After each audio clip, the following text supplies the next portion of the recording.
ป้าแล้วก็ถ่ายรูปเบิ้งพี่น้องฝนตกบางแหงเลยน้ำท่วมทางเลยเบิ้งป้าคอยแล้วก็ถ่ายคลิปพี่น้องถ่ายเบิ้งฝนตกแห้งทางฟ้าแม่เลื่อม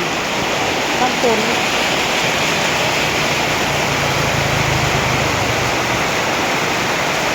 ขึ้นหอดเพื่อนขึ้นหอดซานนี่พี่น้องเอ้ย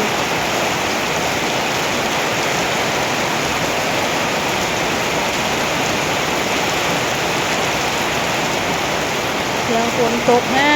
งอ้นว่าสิไปหาลูกบ่ได้ไปซ้ำพี่น้องเลยเพราะว่าฝนตกเลยบ่ได้ไปพี่น้องตกแงะอยู่ทางเบิ่งมื้ออื่นก่อนสิเดินทางเนาะสิแล่นไปหาลูกตอนเช้าๆก็เสียงฝน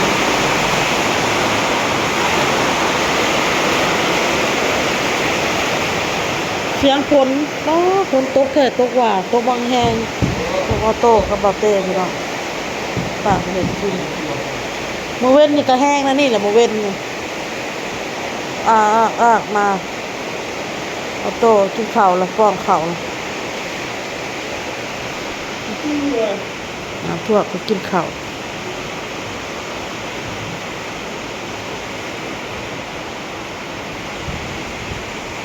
กินข้าวว่าข้าวก็บักม่วงข้าวก็บักม่วง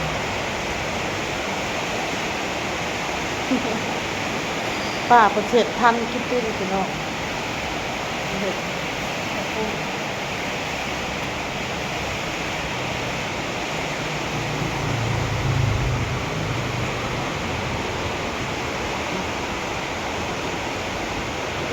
ไปเอาข้าวปุ้นไปหายาน้องบอนนี่พี่น้องคนเอามาแต่คนละแต่เฮือนคนละ2 ถุงเนาะเอาไปหายาน้องบอนเมื่ออื่นจะสิแลนไปหาลูกอ้นกันเลยเอาข้าวปุ้นไปหายาแล้วเลย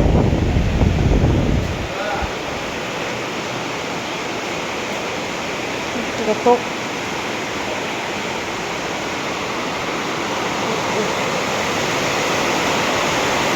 ย่างมานอกแห้งถ้าตกอีกประมาณ10 นาทีพอเช้าเดี๋ยวสิมาถ่ายเบิ่งน้ำท่วมทางเลยพี่น้องน้ำท่วมแบบย่างเที่ยงหน้าแข้งก็ได้พี่น้องเลยแบบมันไหลลงท่อระบายบ่ทันนะท่วมเลยแหละทางนี่พี่น้องเลยประมาณ10 นาทีพันยังตกแบบนี้บ่เช้าเลยท่วมเลยแหละทาง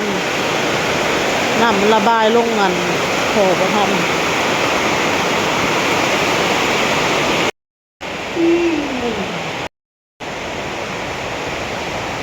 มื้อจะเป็นมื้อที่อ้นสิเดินทาง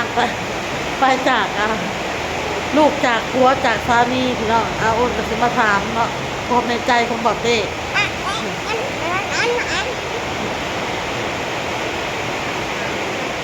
เป็นอะไรเมียสิไปเห็นล่าเห็นงานหรือเป็นอะไรเป็นไรเป็นเลยตั้งใจหาเงินหาคำเลยจะเป็นเราเลยคิดฮอดก็แล้วก็เลยคนเคยไปทำการอยู่กันเนาะคิดฮอดคิดฮอดแล้วแบบขอยคิดฮอดคือกันแล้วคิดฮอดลูกคิดฮอดผัวเป็นเสียใจอะไรรอเลยเรียกเลยต่างคนฝากเนาะโชคเครื่องมันมือโชคเครื่องกับกูเห็นเจ้ามันมีราคามันเปียกบางทีก็ย่อเครื่องย่อยังมันเกิดเปียกเลยทุกวันจริงแพงพอแพงพอตั้งใจทางกันนะครับตั้งใจ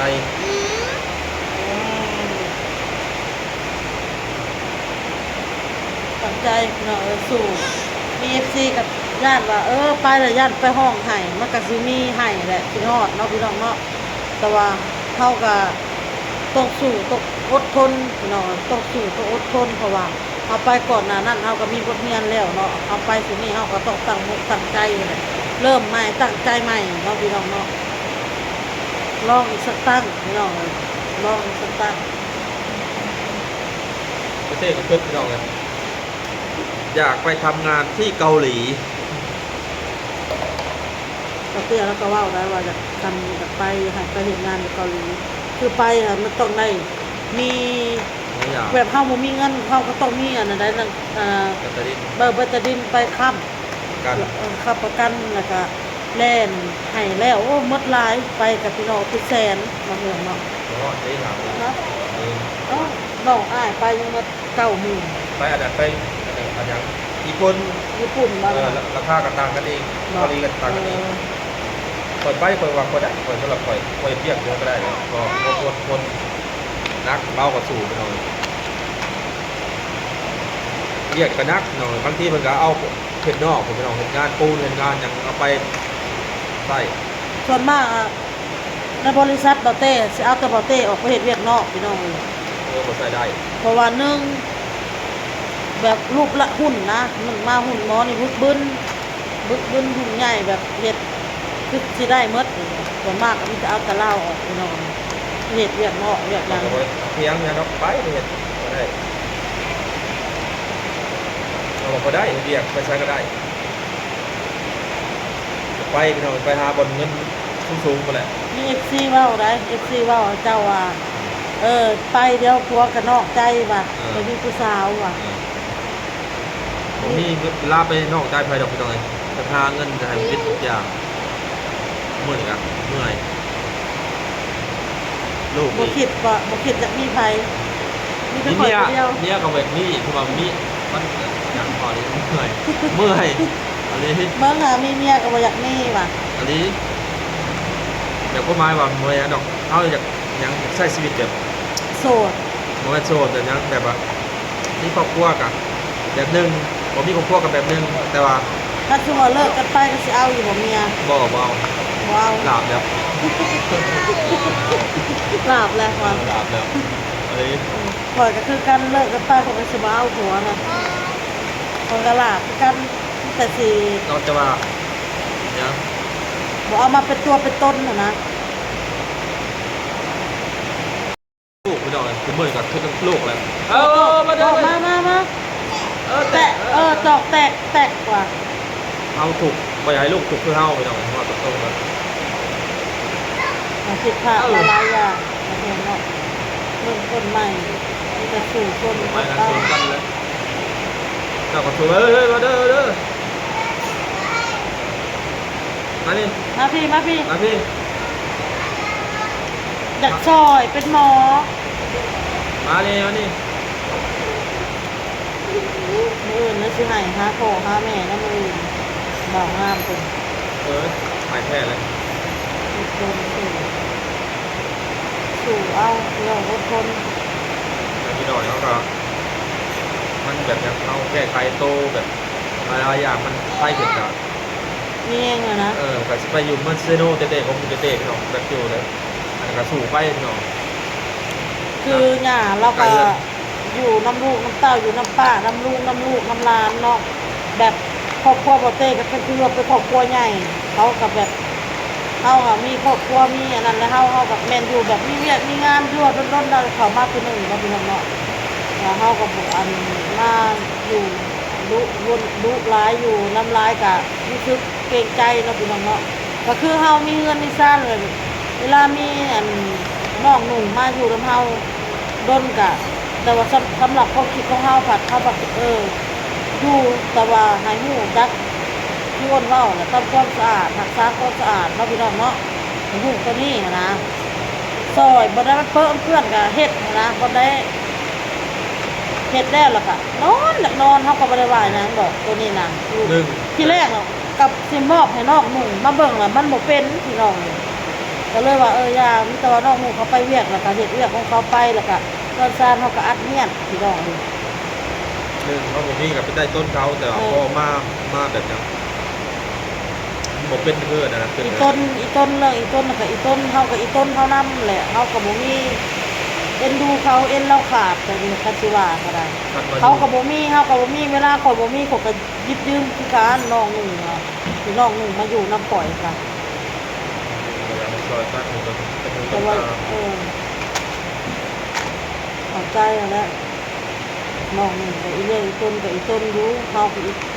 ก็สิขาดละเอ็นเฮากันเพื่อสินะแล้วเพิ่นก็ไปเฮ็ดเวียกเพราะว่าบ่อนเวียกบ่เฮ็ดแล้วเขาก็ให้กินข้าวกินน้ำบ่ได้เฮ็ดเวียกคือมื้อนี้มื้อวานนี่ก็บ่ได้เฮ็ดมื้อนี้ก็บ่ได้เฮ็ดนี่ค่ะแต่ว่าเขาก็ยังมีข้าวให้กินเขาเลี้ยงข้าวเลี้ยงน้ำอยู่หั่นน่ะก็ดีไปแนวนึง อันตัวบ่เคยบอกของเขาอ่ะ เบียดให้กินได้เขากินอยู่แล้วมันเวลาเรียบก็สบายโลดเห็นโลดอันนี้เราเงินนะมันก็จะเติมโตกันยากอีกนี่ก็เปียกวะ ป้าเขาเห็นพันปลานะจะสิกินบ่ มันก็บนเศร้ากับ คนบ่เศร้าก็กินน้ำปลาแล้วก็คนเศร้าก็ซื้อกับเปียกอยากกินเผ็ดๆกับร้อนๆกับเปียกปลามันก็ซื้อมาแซ่บๆโอ้ต้องว่าอีสัน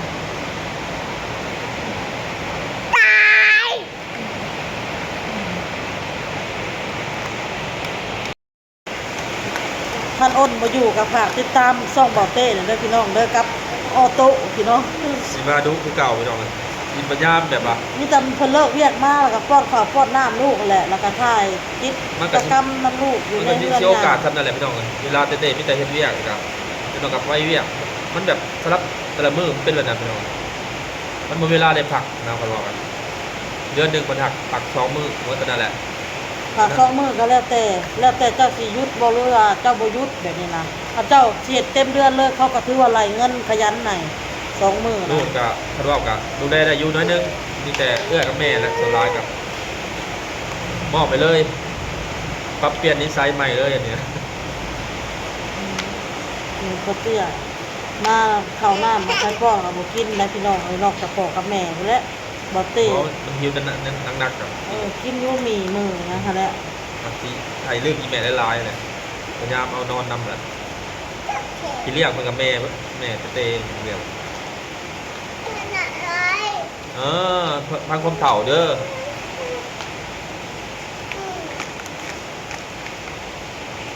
สมบัติแบบนี้อุ่นใจอยู่พี่น้องเลยกับแม่กันเพราะว่าเพื่อนกับโมมีน้องนำโมมียังกันนะเอาก็อุ่นใจ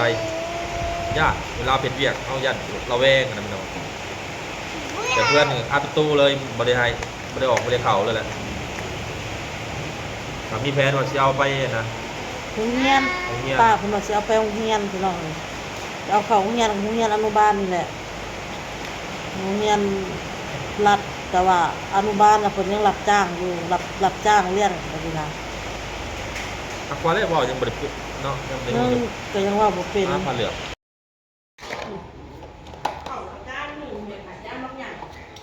สบายดี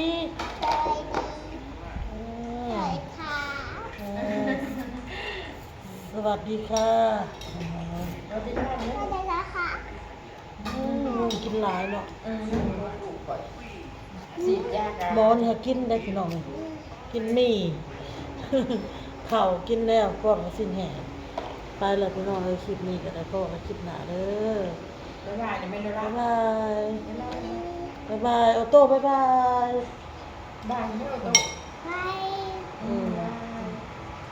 อันนี้มันก็เป็น